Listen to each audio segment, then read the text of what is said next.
Saudamos a todos os nossos queridos amigos e irmãos em Cristo Jesus.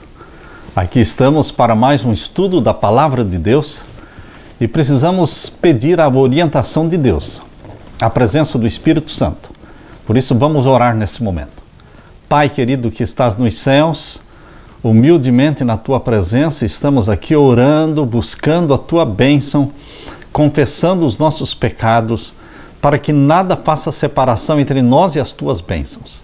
Que o Senhor derrame o Espírito Santo sobre mim e sobre os meus irmãos, para que juntos estudemos a Tua Palavra e entendamos a missão, o plano que o Senhor tem para nós como Teus filhos nesta terra. Em nome de Jesus pedimos a Tua bênção. Amém. Queridos, a lição desta semana, número 3, sacerdócio real. O verso áureo: vocês, porém, são geração eleita, sacerdócio real, nação santa, povo exclusivo de Deus, para anunciar as grandezas daquele que os chamou das trevas para a sua maravilhosa luz. Sacerdócio real. A palavra sacerdócio nos remonta para o Antigo Testamento. A nossa atenção é chamada para o Antigo Testamento quando existia um sacerdócio na terra. A tribo de Levi era a tribo sacerdotal. E queridos, isto durou durante todo o período do santuário terrestre. Quando Jesus Cristo morreu na cruz, rasgou o véu que separava o lugar santo do Santíssimo, e então ali terminou a validade do santuário terrestre, na morte de Cristo na cruz, com o véu rasgado de cima embaixo. Cessaram os sacrifícios. O templo terrestre foi destruído no ano 70. E queridos, quando Jesus Cristo subiu para o céu, ele foi introduzido no céu, foi inaugurado como nosso sacerdote no santuário do céu, exatamente no dia do Pentecostes. 50 dias após a ressurreição de Jesus, houve a celebração da festa inaugural de posse de nosso Senhor Jesus Cristo no santuário do céu como nosso advogado, como nosso sacerdote. O sacerdócio na terra deixou de existir. Por quê? O santuário agora não era o da terra, era o santuário celestial. Deus instituiu na terra pastores, anciãos, líderes religiosos, mas não sacerdotes. Porém, queridos, a ideia que Pedro está trazendo na sua carta, na sua epístola, na sua primeira epístola, é a ideia de um sacerdócio na terra, chamado de sacerdócio de todos os tempos. Sim, todos nós, filhos de Deus, salvos, comprados pelo sangue de Jesus, nós somos sacerdotes no sentido de que intercedemos uns pelos outros, oramos uns pelos outros, buscamos a salvação das pessoas pelas quais Jesus morreu. É neste sentido que existe um sacerdócio na terra chamado de sacerdócio de todos os tempos, de todos os santos, aliás, é assim a expressão usada por Martinho Lutero.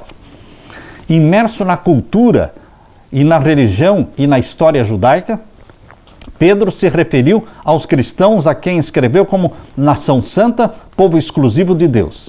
Ao fazer isso, Pedro empregou a linguagem da aliança, usada no Antigo Testamento para se referir ao antigo Israel, e aplicou à igreja do Novo Testamento. A igreja do Novo Testamento é o povo de Deus escolhido.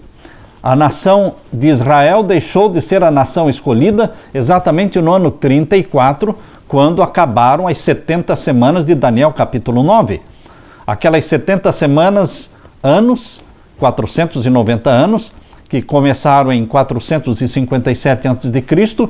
e terminaram em 34 depois de Cristo, com a morte de Estevão. Dali para frente, Israel deixou de ser a nação escolhida, e então o povo escolhido de Deus é todo aquele que abraça Jesus como Salvador. Você e eu, gentios e judeus, todos, não importa a raça, não importa a etnia, todo aquele que abraça Jesus é povo de Deus, é o Israel espiritual de Deus, da nova aliança. Na parte de domingo fala sobre viver como cristão. Você é chamado para viver como cristão.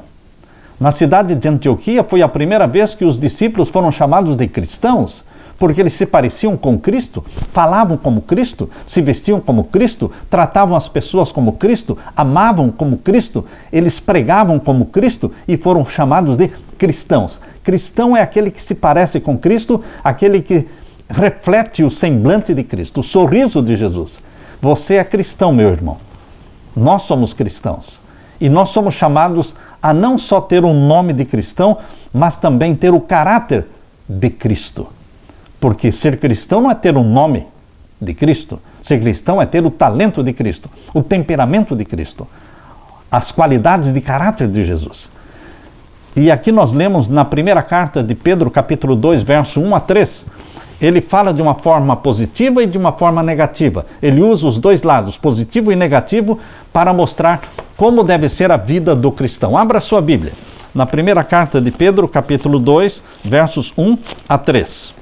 Primeira carta de Pedro, capítulo 2, versos 1 a 3. Aqui lemos: deixando, pois, toda a malícia e todo o engano, e fingimentos, e invejas, e todas as murmurações, desejai afetuosamente, como meninos novamente nascidos, o leite racional, não falsificado, para que por ele vades crescendo, se é que já provastes que o Senhor é benigno.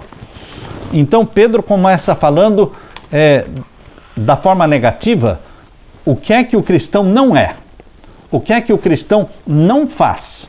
Aqui ele menciona: o cristão não pratica a malícia. Malícia é esse pensamento sensual, lascivo, é um pensamento baixo, pessoas que levam para o lado sensual tudo que vem, tudo que falam. Isso é malícia. Nós, como cristãos, deveremos deixar de lado toda a malícia. E o que mais? Todo o engano. O engano está ligado à mentira. Mentira branca, mentira preta, mentira cor-de-rosa. Toda mentira vem do pai da mentira. João 8,44 diz que Satanás é o pai da mentira. E nós devemos ser honestos. Honestos no falar, no agir, no fazer os nossos impostos, na declaração do imposto de renda, no pagamento das nossas dívidas, na devolução do dízimo e na dádiva das nossas ofertas. Nós devemos deixar todo o engano de lado. Por isso, deixando a malícia, deixando o engano. Isso é ser cristão. Isso é imitar Jesus. E o que mais? Deixar de lado também os fingimentos. Não é fingir que ama, é amar de verdade, é orar pela pessoa, é estar disposto a se sacrificar pelas pessoas, é dar a vida pelas pessoas. É um amor de verdade, sem fingimentos. O que mais? Deixar de lado também a inveja. E o que mais? Deixar de lado as murmurações. Deus odeia murmuração. Aquela multidão que saiu do Egito e que pereceu no deserto durante os 40 anos e que não entraram na terra prometida, a Bíblia repete várias vezes no livro de Êxodo, no livro de Levíticos e de Números, menciona ali várias vezes como Deus detesta a murmuração, porque o povo murmurava, reclamava de tudo, achava ruim de tudo, reclamava do sol, reclamava da água, reclamava do pão, reclamava do maná, chamando de um vil pão. Deus odeia murmurações. Portanto, deixe de lado as reclamações, as murmurações, as invejas, os enganos. Seja verdadeiro, seja honesto. Deixe de lado a malícia. E aqui no verso 2 diz que nós deveremos desejar afetuosamente como meninos novamente nascidos o leite racional. O leite racional é a palavra de Deus. A palavra de Deus é o nosso leite racional, não falsificado. É a Bíblia, tal como ela foi escrita, a palavra que saiu da boca de Deus, para nós é lei. E aqui no verso 3 diz: se é que já provastes que o Senhor é benigno. O Senhor é bondoso, sim. Pedro usa a forma negativa e a forma positiva para falar como deve ser o viver cristão. Ser cristão é ter vida cristã, é ter um estilo de vida cristão. Pedro utilizou essas duas imagens distintas para mostrar que o cristão tem um duplo dever. Uma delas é negativa no sentido de que algumas coisas devem ser abandonadas. A outra é positiva no sentido de que devemos buscar fazer algo. Em sua primeira imagem, Pedro exortou os cristãos a se livrarem da maldade, do engano, da hipocrisia, da inveja e toda espécie de maledicência. Dessa maneira, nosso comportamento, ele como cristão, será diferente da prática de muitas pessoas ao redor. Rejeitando a maldade, não teremos o desejo de prejudicar os outros, mas buscaremos o bem deles. Tendo abandonado a falsidade, não enganaremos o nosso próximo nos negócios. Em nada enganaremos o nosso próximo, mas seremos francos e honestos, transparentes. Não teremos inveja daqueles que têm mais posses do que nós. Em vez disso, estaremos contentes com a nossa vida e floresceremos onde a providência nos tem colocado. Queridos, também não faremos declarações que prejudiquem deliberadamente a reputação dos nossos semelhantes. A segunda imagem que Pedro utilizou é a de um bebê ávido por leite, o que apresenta o lado positivo do seu ensino. A vida cristã não é apenas uma questão de abandonar coisas ruins. A vida cristã, ela não é vazia, somente abandonando coisas ruins, ela é cheia de coisas boas. Sim, a vida cristã não é vazia. Viver o cristianismo significa buscar o alimento espiritual com a mesma intensidade que um bebê faminto chora pedindo leite. Pedro dirigiu seus leitores à fonte desse alimento espiritual, que é a santa palavra de Deus. É na palavra de Deus que podemos crescer espiritualmente, lendo a palavra de Deus, memorizando os versos da palavra de Deus. A Bíblia, ela é a palavra, é o maná celestial, é o maná que veio do céu e que deve nos alimentar. Viver como cristão, não só fazer de conta que somos cristãos, mas como diz lá em Atos capítulo 2, que eles vendiam suas propriedades, distribuíam seus bens, tinham tudo em comum, comiam juntos, repartiam, estendiam a mão uns para os outros. Eles viviam como cristãos de verdade. Isto é uma inspiração para você. Na parte de segunda-feira, pedra viva. Eu me lembro lá em Mateus capítulo 16, quando Jesus Cristo falou para Pedro: tu és pedra, e sobre esta pedra edificarei minha igreja. Muitos entendem que Cristo edificou a sua igreja sobre a pedra que é Pedro. Mas interessante, queridos, que quando Jesus disse para Pedro: tu és pedra, ele usou a palavra masculina, tu és Petros. E Petros quer dizer pedaço de pedra. E quando Jesus Cristo disse: sobre esta pedra edificarei minha igreja, ele não usou a palavra Petros, masculina. Ele usou a palavra Petra, feminina. E Petra não é pedaço de pedra. Petra é rocha eterna. Jesus é a rocha, Jesus é a Petra. Pedro é o Petros, é um pedaço de pedra. Em outras palavras, Jesus disse para Pedro: você é um pedaço de pedra, Pedro. Você é um Petros. Mas eu sou a Petra. E sobre esta rocha que sou eu, edificarei minha igreja. Interessante, queridos, que Pedro entendeu isso. Porque quando ele escreveu a sua epístola, sua primeira epístola, aqui no capítulo 2, ele claramente falou que a Petra, a rocha eterna, é Jesus. E você e eu somos pedras vivas, pedaços de pedras vivas, que somos colocados formando a parede e o edifício que é a igreja, mas está fundamentada em cima da rocha que é Jesus, a Petra, a rocha eterna. Cristo é a rocha eterna. Interessante que em 1 Pedro capítulo 2, versos 4 a 8, nós lemos a história da pedra rejeitada. Vamos entender o que é a pedra rejeitada. O verso 4 em diante. 1 Pedro capítulo 2, versos 4 em diante diz: e chegando-vos para ele, pedra viva, Jesus, reprovada na verdade pelos homens, mas com Deus eleita e preciosa, vós também, como pedras vivas, sois edificados casa espiritual e sacerdócio santo, para oferecer sacrifícios espirituais agradáveis a Deus por Jesus Cristo. Eis é pelo que também na Escritura se contém: eis que ponho em Sião a pedra principal da esquina, eleita e preciosa, e quem nela crer não será confundido. E assim para vós, os que credes, é pedra preciosa, mas para os rebeldes, a pedra que os edificadores reprovaram, essa foi a principal da esquina.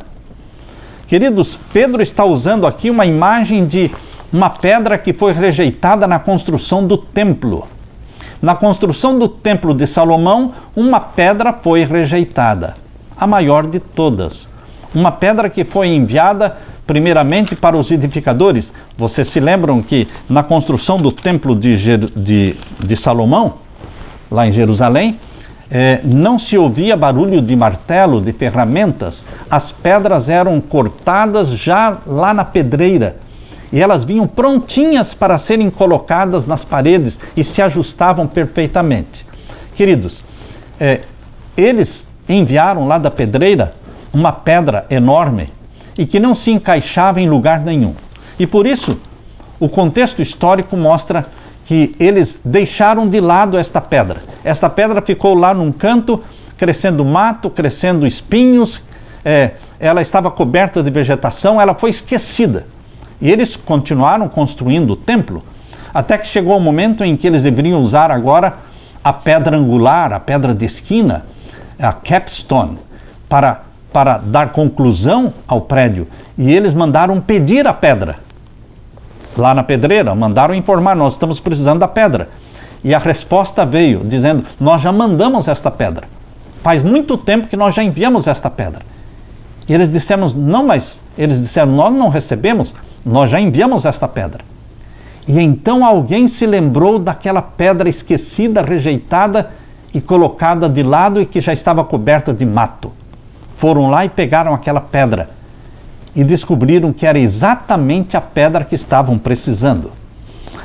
Este contexto histórico você pode ler também no livro Desejado de Todas as Nações, na página 597 e 598. Ellen White fala do contexto histórico da pedra angular. A profecia de Isaías está baseada em um fato ocorrido na edificação do templo de Salomão. Uma grande pedra, de tamanho incomum em formato peculiar, havia sido preparada para ser a pedra angular. No entanto, quando tinha sido trazida para o canteiro de obras, os trabalhadores a rejeitaram. Em seu lugar selecionaram outras pedras, porém nenhuma conseguiu satisfazer as exigências do clima e da pressão. Finalmente, a pedra rejeitada foi trazida de volta. Ela atendia todas as exigências que lhe haviam sido impostas. Verificou-se que essa pedra se encaixava perfeitamente naquele espaço a ela designado. E ela foi aceita como a pedra angular do templo. Em profética visão, foi mostrado a Isaías que essa pedra era símbolo de Cristo Jesus. Cristo Jesus é a pedra que foi rejeitada, mas ela é a pedra que nós necessitamos. Aquele que cair sobre esta rocha que é Jesus, se despedaça, se converte e é salvo. Porém, a pedra, a rocha, quando cai sobre os impenitentes, sobre os rebeldes, ela despedaça, ela destrói. Meu convite para que você caia sobre esta pedra, lance-se sobre Jesus e deixe que Ele transforme a sua vida. Queridos, na parte vamos ler agora a parte de terça-feira ainda. O próprio Salvador empregou esse símbolo da pedra rejeitada. Ele mesmo usou este símbolo. Pedro também usou este mesmo símbolo da pedra rejeitada. Paulo também usou o texto de Isaías 28, lá em Romanos capítulo 9, verso 33. Todos eles usaram o símbolo da pedra rejeitada. Hoje Jesus está sendo rejeitado muitas vezes como sendo a pedra principal. É Ele que deve dar consistência para a sua vida. Tua vida, teus negócios precisam estar fundamentados em cima de Jesus. Ao usar a terminologia de pedra angular, pedra fundamental, Pedro estava apresentando um retrato da igreja que é fundada sobre Jesus, mas formada por aqueles que o seguem. A base e o fundamento é Jesus, mas as paredes, todo o edifício é construído por pequenas pedras, chamadas do seu nome, do meu nome, do nome de Pedro. Nós somos pedras vivas. Pedro falou também sobre a função da igreja, que é formar um sacerdócio santo, que ofereça sacrifícios espirituais. Muitas vezes Pedro e outros autores do Novo Testamento lançaram mão da linguagem do templo e do sacerdócio a fim de apresentar a igreja como templo vivo de Deus. E isso é o que a igreja é, você e eu, templos vivos de Deus. Na parte de terça-feira, o povo da aliança. O que é aliança? A aliança representa um acordo entre duas partes. O casamento, por exemplo, é uma aliança feita entre o marido e a esposa. E ali o marido faz votos de fidelidade, promete amar durante toda a vida, na doença, na fartura e na necessidade, amar a esposa até que a morte o separe. E a esposa faz votos também ao marido. E assim eles fazem aquela aliança de fidelidade, uma aliança mútua entre marido e esposa. Assim também, queridos, a aliança pode ser feita entre o rei e o seu povo, como na Bíblia muitas vezes é mencionado. A Bíblia muitas vezes menciona a aliança entre Labão e Jacó, por exemplo, Gênesis 31, 44. Fala também da aliança de Salomão com o outro rei, Hirão, em 1 Reis 5, 12. Mas a aliança entre Deus e o seu povo, esta é a aliança da qual o apóstolo Pedro está falando. Deus se comprometeu fazendo uma aliança com você. Deus se comprometeu ao fazer uma aliança com Abraão, lá em Gênesis. E essa aliança foi repetida com o povo de Israel. E essa aliança é repetida com o Israel espiritual do Novo Testamento. A igreja de Deus hoje é o Israel espiritual. E Deus tem uma aliança conosco. Ele quer exclusividade do nosso amor. Ele quer exclusividade do nosso carinho. Deus não aceita dividir você com Satanás. Não. Você não pode servir a dois senhores. Você não pode servir a Deus pela metade. Porque quando Deus deu um sacrifício para salvar você, Ele deu o melhor sacrifício, o mais perfeito, o mais valioso sacrifício, que era o seu Filho amado, Jesus Cristo. Ele deu o melhor, Ele deu tudo. Ele deu o céu por você. Portanto, Ele não aceita um coração dividido. Ele quer o seu coração inteiro. O seu carinho, o seu amor por inteiro, a sua obediência. Essa é a aliança da parte dele e da parte nossa, envolvendo as duas partes. Eu quero ler com vocês Gênesis capítulo 17, verso 1 a 4. Gênesis capítulo 17,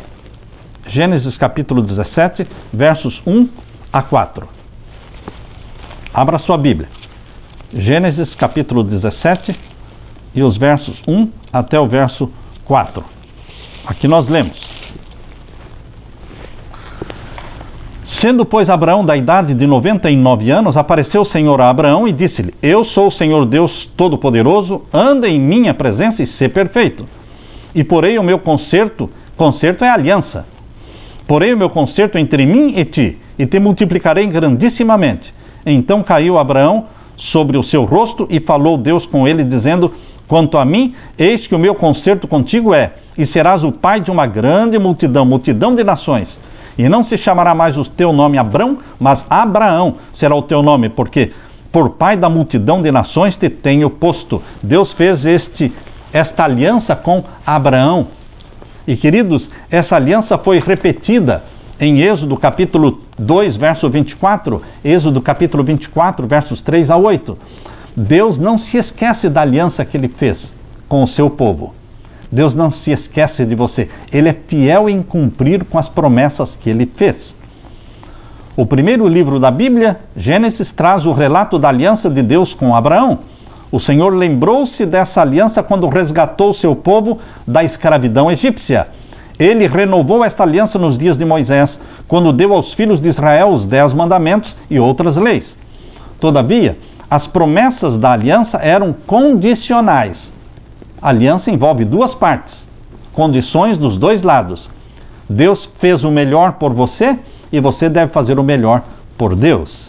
O Senhor determinou que se eles fossem fiéis na observância dos seus mandamentos, Ele os abençoaria e toda a sua colheita, os abençoaria em toda a colheita, em toda a obra das suas mãos. Sempre é condicional a aliança. Alguns estudiosos sustentam que as únicas profecias que não são condicionais são as de Daniel e de Apocalipse. As outras profecias de Jeremias, de Isaías, de Ezequiel, são muitas vezes, a maioria das vezes, profecias condicionais, envolvendo, colocando condições para o povo cumprir. Porém, em Daniel e Apocalipse, muitos estudiosos dizem que ali não temos condições. Uma profecia diferente, Daniel e Apocalipse. Mas nós hoje somos o povo da aliança. Deus quer exclusividade no teu amor. Eu sou teu, Deus diz, e você é meu. Vocês são o meu povo. A deslealdade aos votos na aliança é chamado na Bíblia de adultério. Adultério espiritual. Quando o povo de Deus se enamorava de Satanás e começava a seguir os caminhos de Satanás, esquecendo-se dos votos feitos na aliança, das promessas feitas para Deus. Queridos, assim como o livro de Oséias fala de Oséias se casando com uma adúltera, e ela adulterou e foi embora, e Deus pediu para ele ir atrás e buscá-la, e várias vezes vai lá em busca e se reconcilie com ela. Oséias e a esposa adúltera representa a relação de Deus com o seu povo adúltero, que muitas vezes abandonou. Muitas vezes você e eu damos as costas para Deus e nos apaixonamos por Satanás. E Deus nos perdoa, Deus nos busca através do Espírito Santo, nos dá o arrependimento, nos reconcilia com Ele e novamente adulteramos espiritualmente. Quando novamente caímos em pecado, Deus, através do Espírito Santo, sempre está buscando reconciliação com você. Perdão é o que Ele tem para você, mas nós temos que confessar os nossos pecados. Na parte de quarta-feira, sacerdócio real. Alta vocação. O que eu leio aqui abra sua Bíblia, convido você para abrir a Bíblia, na primeira carta de Pedro, o capítulo 2, e agora o verso 9. Leia comigo, o capítulo 2 e o verso 9. Este verso 9 é um verso essencial, é o verso áureo desta semana. E vamos meditar um pouco sobre ele. Mas vós sois a geração eleita. O que você quer mais do que ser uma geração eleita? Minha autoestima está lá em cima, quando eu penso em ser uma pessoa eleita por Deus, escolhida por Deus, para um alto propósito, para uma alta vocação. Eu me sinto privilegiado. Eu levanto a minha cabeça, eu dou glória ao meu Deus, porque Ele me elegeu. Vós sois geração eleita, sacerdócio real. Você pode ser mecânico, ou você pode ser engenheiro, ou você pode ser médico, ou advogado, ou professor. Mas pense assim, todas estas coisas que você faz como advogado, como médico, ou como engenheiro, ou como mecânico, pense assim, é só para pagar as suas despesas. Porque na realidade, a sua profissão é ser o sacerdócio real, ganhador de almas, representante de Deus na terra, o rosto de Jesus na terra. Nós fomos chamados para ser sacerdócio real, para orar pelas pessoas, jejuar pelas pessoas, não só pela esposa ou pelos filhos, mas por todos aqueles que queremos salvar. Isto é ser sacerdócio de todos os santos, porque nós agimos como um sacerdote pedindo perdão, como Jó orava pelo perdão na vida dos filhos. Nós oramos pelo perdão na vida não só dos nossos filhos, mas dos nossos amigos, das dezenas de pessoas que queremos salvar. É neste sentido que Pedro está dizendo que nós somos um sacerdócio real, nação santa, que vivemos vida santa. Nós queremos que Deus escreva na nossa testa santidade ao Senhor, e escreva aqui na nossa testa o nome do Pai e o nome do Filho. Nós somos separados do mundo, dos padrões do mundo, dos costumes do mundo, das novelas do mundo, das músicas do mundo, dos filmes do mundo, da alimentação do mundo. Nós somos separados do mundo para vivermos exclusivamente com Deus, nação santa. Mas Deus não nos tira do mundo, porque a nossa missão é o mundo. A nossa missão é evangelizar o mundo, mas o nosso desafio é não ser do mundo. Estamos no mundo, mas não somos do mundo, porque nós somos separados. Nação santa, santidade. Nós temos que clamar e pedir santidade. A santidade de Jesus, ela é dada para você quando você clama, quando você pede. Nação santa, povo adquirido. Nós fomos comprados pelo ouro do sangue de Jesus e pela prata das suas lágrimas. Foi pago um alto preço por nós. E aqui diz, para que anuncieis as virtudes daquele que vos chamou das trevas para a sua maravilhosa luz. Lutero chamou isso de sacerdócio de todos os santos. Nos primeiros séculos não existia esta separação entre clero e o leigo. Essa separação entre pastores e leigos, clero e leigos, ela não é benéfica. Nos primeiros séculos isto não existia. Foi somente no ano de 1160 que Graciano começou a defender que existiam duas classes de cristãos. Os leigos, que era uma classe inferior, e o clero, que era uma classe superior.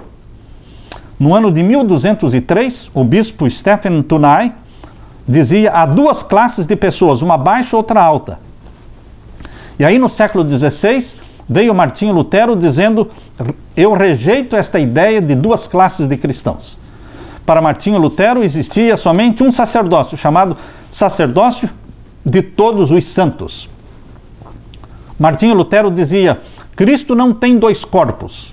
Cristo não tem duas classes diferentes de corpos, um temporal e outro espiritual. Todos os que são comprados pelo sangue de Jesus, sejam eles pagos como pastores de tempo integral, ou sejam eles anciãos de sustento próprio, que não recebem salário por isso, ou seja, um diácono, ou seja, um líder espiritual, eles fazem parte de um só sacerdócio, o sacerdócio de todos os tempos. Nós somos casa espiritual, geração eleita, o povo exclusivo de Deus. São expressões de honra, de privilégio, e que levanta a nossa autoestima. Elas descrevem o relacionamento especial que o Senhor tinha com os descendentes de Abraão. Pedro usou a mesma linguagem da aliança e aplicou aos membros da igreja no contexto do Novo Testamento. As promessas da aliança feitas a Israel haviam sido estendidas não apenas aos judeus que acreditavam em Jesus, mas também aos cristãos gentios. Por meio dele, Jesus, os gentios também podiam se declarar filhos de Abraão. Se sois de Cristo, também sois descendentes de Abraão, herdeiros segundo a promessa. Gálatas capítulo 3, verso 29. Por meio de Jesus, qualquer pessoa pode fazer parte desse sacerdócio real, dessa nação santa, desse povo adquirido, independentemente do seu nascimento. Faça planos, meu irmão. Tome tempo para isso. Faça planos, seriamente, para crescer espiritualmente, para viver vida santa. Peça santidade. Mais do que dinheiro, mais do que saúde, mais do que bens materiais. Peça: dá-me a tua santidade, meu Deus, meu Pai querido, meu querido Jesus. Escreve na minha testa: santidade ao Senhor, porque é isto que eu quero ser. Na parte de quinta-feira, está falando proclamando os louvores. Primeiro, Pedro fala que nós somos sacerdócio real. E agora ele diz o que esse sacerdócio real deve fazer. Capítulo 2, verso 9. A última parte do verso 9 diz: para que anuncieis as virtudes daquele que vos chamou das trevas para a sua maravilhosa luz. Deus nos deu uma missão de anunciar, de proclamar as virtudes do nosso Pai Celestial, do Todo-Poderoso, do Santo de Israel, do grande eu sou. Sim, esse é o Deus a quem nós adoramos, o Deus de Abraão, de Isaque e de Jacó. Nós temos que proclamar o amor de Deus, a salvação em Jesus Cristo ao mundo todo. Os paralelos com a igreja do Antigo Testamento não incluem apenas a salvação e o fato de que somos chamados e eleitos por Deus. A pergunta é: fomos chamados e escolhidos para quê?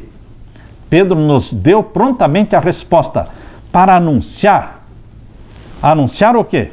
Diz aqui: para anunciar as virtudes daquele que vos chamou das trevas para a sua maravilhosa luz. Nós temos uma mensagem mais poderosa, mais profunda do que todos os outros que viveram antes de nós. A Igreja Adventista do Sétimo Dia é uma igreja que foi dotada de muita luz. Muita luz.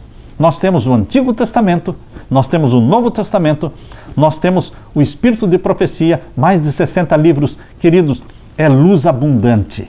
e Deus cobra de você essa luz abundante. Nós, como povo da aliança, assim como o antigo Israel, nós temos uma missão de alcançar o mundo com o Evangelho e a salvação oferecida por Jesus. Só que Satanás, ele planejou e fez uma estratégia, ele tinha uma estratégia que funcionou com o povo de Israel. O povo de Israel tinha luz, era o povo escolhido, mas eles se tornaram exclusivistas, orgulhosos de si mesmos. E queridos, Israel não cumpriu com a missão. Esqueceram de ser luz para os gentios. Esqueceram de abrir as portas para a salvação dos gentios. Eles se tornaram exclusivistas. Satanás pode também estar tentando a igreja adventista, você e eu, para sermos exclusivistas. Mas Deus quer que você abra as portas. A nossa missão é o mundo. Nós temos que olhar para os nossos irmãos católicos como irmãos nossos em Jesus. Para os nossos irmãos batistas, para os assembleianos, para os testemunhos de Jeová, para os metodistas, enfim, queridos, todos, mesmo aqueles que são budistas ou islâmicos, nós temos que olhar como filhos de Deus. Nós temos como alvo alcançar o mundo para Jesus. Alcançar o mundo para Jesus. A Igreja Adventista do Sétimo Dia tem uma missão: proclamar, evangelizar, testemunhar. Nós recebemos luz em abundância em todas as áreas. Recebemos de Deus luz na área educacional para fundar escolas e colégios. Recebemos de Deus luz abundante na área de saúde, na área da medicina, na área de tratamentos naturais, na área de alimentação. Queridos, é muita luz que nos veio através dos livros Conselhos sobre o Regime Alimentar, Temperança, Conselhos sobre Saúde, o livro Medicina e Salvação, o livro Ciência do Bom Viver, lançando luz sobre a área da saúde, dos remédios, da medicina, da alimentação. Nós recebemos luz abundante de Deus através das profecias, conhecimento das profecias de Daniel e de Apocalipse. E o que é que nós estamos fazendo com toda essa luz abundante que Deus nos deu? A estratégia de Satanás para esse tempo do fim, em face da missão que a igreja tem de evangelizar o mundo, usando toda a luz recebida de Deus, a estratégia que Satanás está lançando e está tendo sucesso, chama-se The One Project. The One Project é um plano para descaracterizar a igreja adventista e tornar a igreja adventista como todas as outras igrejas. Eliminando as diferenças entre nós e as demais igrejas, eles pretendem que, eliminando as diferenças, fazendo com que a igreja adventista se torne mais acessível e igual às outras, isto vai facilitar a salvação do mundo. Isto é um erro. Não vai facilitar a salvação do mundo. Nós vamos perder a nossa identidade como igreja adventista. Nós temos uma identidade educacional, nós temos uma identidade médica na área de saúde, nós temos uma identidade profética, nós temos uma identidade que tem que ser mostrada. Nós temos uma mensagem impopular, é certo, as 3 mensagens angélicas ela é uma mensagem impopular, mas nós não podemos deixar de pregar. Este projeto, The One Project, queridos, sendo implantado no mundo todo, está descaracterizando a igreja. Está ensinando os membros da igreja a não pregarem profecias, não saírem por aí assustando as pessoas com as bestas do Apocalipse. Queridos, não é assustar as pessoas com as bestas do Apocalipse, é ensinar às pessoas quem é o Cristo e quem é o anticristo, quais são os mandamentos de Deus e quais são os mandamentos dos homens, qual é o selo do Deus vivo e qual é o sinal da besta. Porque a guerra no tempo do fim será entre 2 dias, o dia de Deus, o santo sábado, e o falso sábado, que é o domingo. E nós temos que pregar uma mensagem que ninguém vai pregar se nós não pregarmos. Então, queridos, a missão que Deus deu para você como igreja adventista é proclamar e preparar um povo para a volta de Jesus. Mas cuidado, não perca as características adventistas. Seja um adventista de verdade. A verdade presente, ela inclui todas estas verdades que nos foram dadas através das profecias e através das áreas de saúde, da área educacional. Tudo isso se chama verdade presente. Isso é que nos faz um povo peculiar, um povo separado. Deus está te chamando para ser um missionário, para proclamar as boas novas, as virtudes daquele que nos chamou das trevas para a sua maravilhosa luz. seja um missionário. Ore, dá-me as almas, Senhor, senão eu morro. Ore, querido Jesus, ajuda-me a cumprir com a missão que o Senhor me deu, de salvar o máximo de pessoas, começando com a minha família, a minha vizinhança, e alcançando o máximo de pessoas pelas quais Jesus morreu. Dá-me estas almas, em nome de Jesus. Que Jesus fique com você. Amém.